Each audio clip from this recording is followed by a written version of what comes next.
Oğlanlar, kızların hayatındaki bir obraz var. Ata. Tamam mı?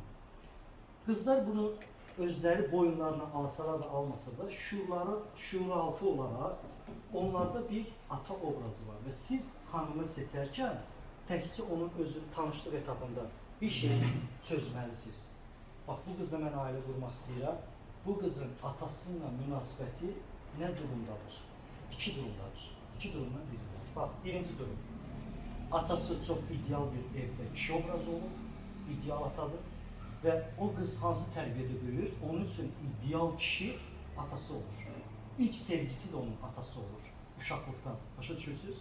Ve o bir həyata atılanda, bir kişi seçəndə atasını ideal keyfiyyətlərdə gördüğü için kişi sen o seçtiği oğlanla dating vaxtı, tanışlıq vaxtında atasındaki keyfiyyətləri aktarır. Fərqindədir? Yox, fərqində deyil. Özünə desen onu boynuna almayacaq. Psixoloji olarak. Tamam mı? Atasındaki keyfiyyətləri səndə. Ona göre birinci obraz, birinci.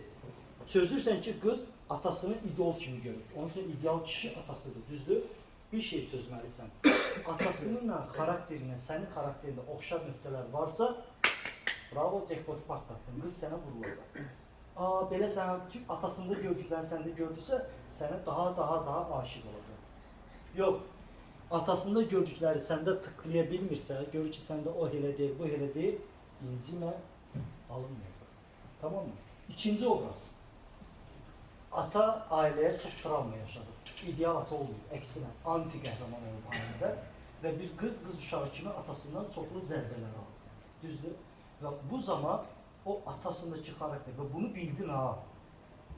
Bir dənə bəxtin gətirsin, atasına oxşamamalısan. Tamam?